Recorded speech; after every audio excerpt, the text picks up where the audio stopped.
त्यतिकै भाउँछ मन्दिर पनि पानी जमेर रोकिन्छ र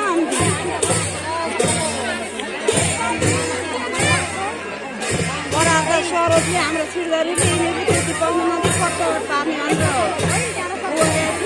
केटाहरू सल्लाह गरे त्यति मन्दिर त्यसलाई पाउनु मात्रै पट्टबाट पार्ने नदीमा नि ढोका सेकेर भन्ने हाम्रो मन्दिर माइले विकासी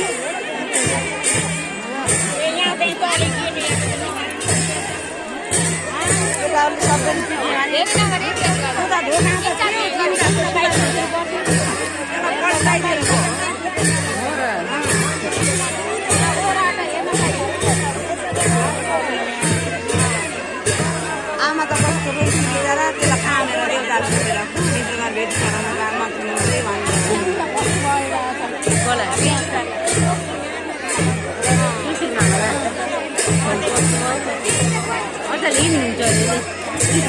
अस्ति जानु